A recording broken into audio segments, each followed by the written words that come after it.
Quel est le point commun entre les derniers Zelda et la trilogie Hitman?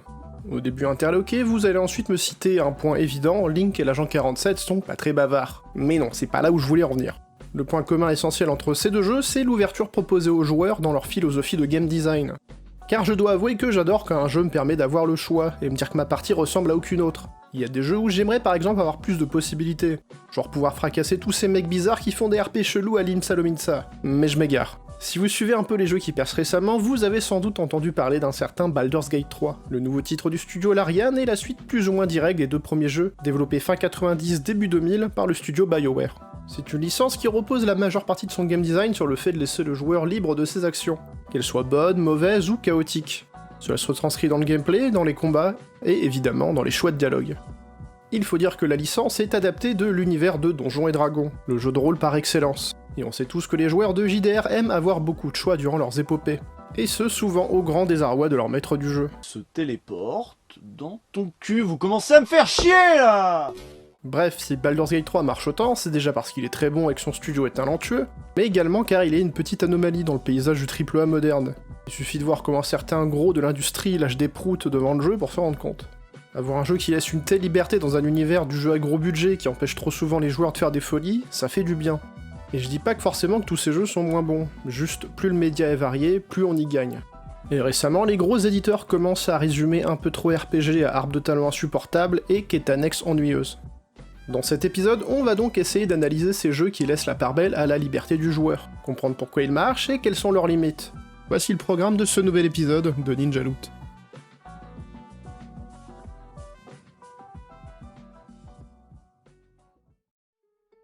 Quand on parle de jeux avec une grosse liberté, on pense à certains types de jeux en particulier. Et il y a des mots récurrents tels que bac à sable, monde ouvert, ou évidemment Immersive Sim. Et comme je l'expliquais dans mon intro sur le test de System Shock, je pense que ces cases ont de plus en plus tendance à disparaître pour fusionner entre elles. Même si des studios tels que Arkane proposent de l'Immersive Sim assez traditionnel, je pense que l'ère des hybrides est en marche. Hitman mélange habilement le sandbox et l'infiltration, comme nous le verrons après, et Zelda propose aujourd'hui un immense bac à sable en monde ouvert avec un gameplay aux éléments d'Immersive Sim. Bien sûr, je pourrais me concentrer essentiellement sur Tears of the Kingdom et Breath of the Wild. Mais finalement, est-ce qu'on l'a pas déjà assez fait? Est-ce que tout le monde n'a pas déjà chanté leur louange? Surtout que même si ces jeux sont super ingénieux, leur game design prend ses racines dans un épisode sorti 30 ans avant. Zelda 1 est un grand classique de la NES, une console sur laquelle les éditeurs ne cherchaient plus à soutirer de malheureux crédits, mais à vendre un produit plein pot. Pas le choix, il faut faire un jeu complet, avec une durée de vie conséquente. Et finalement, quoi de mieux pour rendre un jeu plus long que de laisser le joueur se débrouiller de lui-même pour trouver le cheminement de l'aventure. Au début du jeu, on arrive sur ce fameux écran, et 3 directions s'offrent à nous. Bien sûr, 99% des gens iront directement dans cette petite grotte qui attire notre regard. Papy nous file une épée, et c'est bon, l'aventure commence. La world map de Zelda 1 est construite comme un labyrinthe, et il en va de même pour ses donjons, qui sont construits de manière à ce qu'on fasse plusieurs allers et retours à l'intérieur jusqu'à atteindre le fameux boss.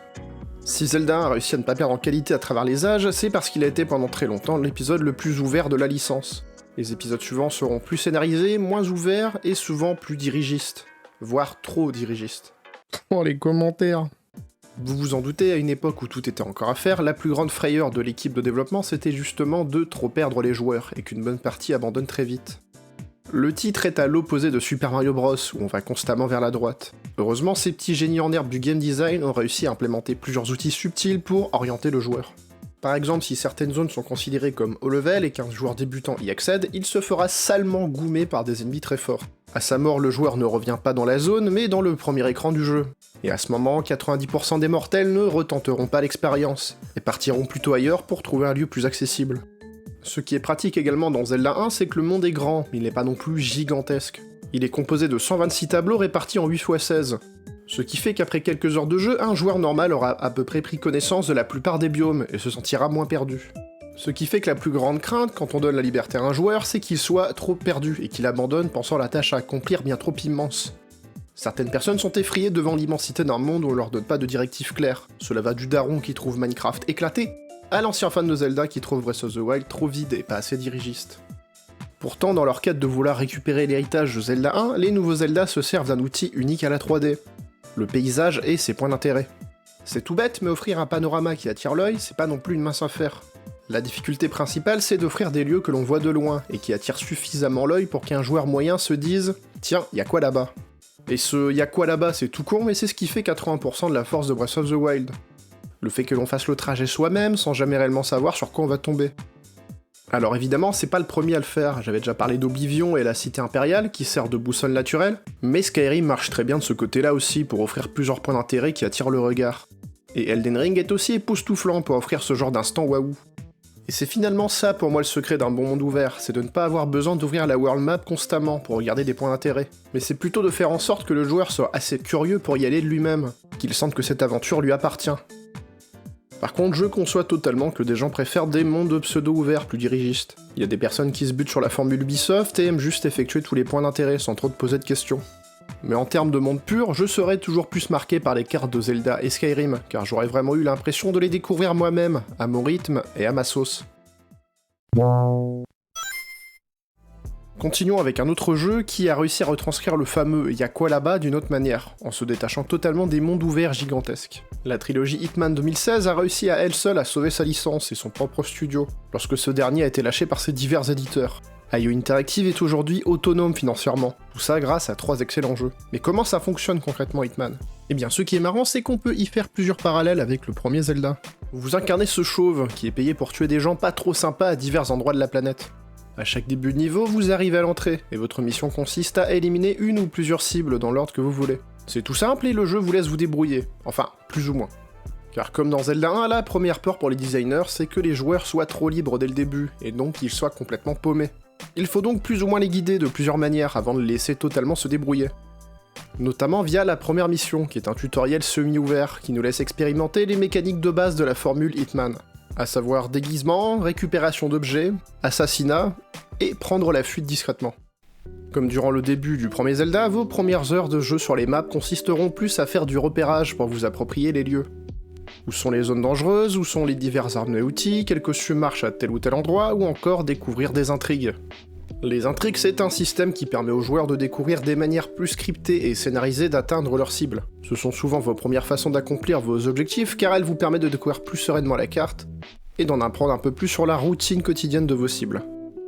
Ce système d'intrigue, ça permet donc d'accompagner le joueur au début, avant de le lâcher une fois qu'il est assez autonome. C'est un peu comme quand nos mamans arrêtaient de nous accompagner jusqu'à l'école. Finalement, c'est quand le joueur se débrouille tout seul et qu'il relance plusieurs fois la même mission que IO Interactive a réussi son pari. Cela veut dire que le joueur commence à comprendre comment les niveaux sont conçus, à savoir comme des icebergs où l'on découvre des possibilités à chaque partie. Un gros point fort du design d'Hitman, c'est de créer de véritables écosystèmes où le joueur peut expérimenter. Que se passe-t-il si je fume ma cible en plein milieu de la foule ? Que se passe-t-il si je trafique cette voiture de Formule 1 ? Ou encore que se passe-t-il si j'arrive habillé en Père Noël ? Le tour de force de IO, c'est d'avoir fait en sorte que les conséquences de nos actions soient cohérentes. Ils font donc penser les routines des cibles en fonction des envies des joueurs, réfléchir à des moyens de ne pas totalement flinguer l'IA lorsque le joueur influe sur son passage. Le sentiment de liberté totale, on le ressent après plusieurs heures sur chaque map, à partir du moment où on commence à les connaître dans les moindres détails, et que le sentiment s'inverse, que ce ne sont plus nos cibles les maîtres du donjon, mais nous, et qu'elles devront esquiver tous nos pièges pour s'en échapper. C'est à ce moment que Hitman devient un véritable sandbox, on commence alors à chapeauter des plans de plus en plus farfelus, à se passer des aides du jeu, et à vraiment se débrouiller par nous-mêmes. Et il suffit de voir la créativité des bons joueurs d'Hitman pour comprendre que IO Interactive a réussi sa trilogie. Je pense notamment à la scène du speedrun qui hésite pas à totalement repousser les possibilités du jeu, et je vous recommande d'ailleurs chaudement la vidéo de Combo sur le sujet. C'est typiquement le genre de jeu où les développeurs eux-mêmes sont surpris des exploits des joueurs. On comprend donc bien qu'un jeu qui laisse le joueur libre, ce n'est pas une formule unique. Ça peut se faire en le laissant découvrir à son rythme un monde ouvert, ou le lâcher dans un bac à sable pour qu'il devienne un agent du chaos. Et on voit également qu'offrir un jeu avec un scénario n'est pas forcément contradictoire avec cette idée. De même, donner une grosse liberté aux joueurs, ce n'est pas forcément contradictoire avec le fait de le diriger. Bien sûr, ici on n'est pas dans le cas de couloir avec des traces jaunes à suivre, mais ça va se faire plus discrètement. Cela marche donc avec les intrigues d'Hitman, les choix de dialogue orientés en fonction de la classe dans Baldur's Gate 3, ou les points d'intérêt dans le panorama de Zelda. Ces jeux ont été inspirés par d'autres jeux avant eux, et ils inspireront d'autres jeux après eux. On peut déjà avoir des vieux de la vieille s'y mettre, avec par exemple la Sonic Team qui met du Breath of the Wild dans la dernière aventure de son hérisson. D'ailleurs, n'hésitez pas à aller voir la vidéo où j'aborde cet épisode. C'est une façon de concevoir les jeux qui me plaît beaucoup, et j'espère qu'avec le succès de ces dingueries, les développeurs continueront à réfléchir à plusieurs façons de rendre les jeux plus ouverts. Je suis par exemple très curieux de voir le prochain RPG en ligne de IO Interactive, ou quelle idée de game design farfelu va trouver la Team Zelda pour le prochain volet. Voilà qui conclut cet épisode, merci de l'avoir regardé jusqu'au bout. S'il vous a plu, n'hésitez pas à vous abonner, à liker, à le partager, tout le tatouin vous connaissez.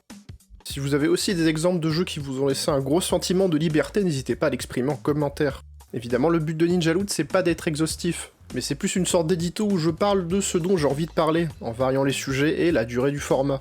Sur ce, je vous souhaite une bonne fin de journée ou de soirée, c'était Spy, à la prochaine.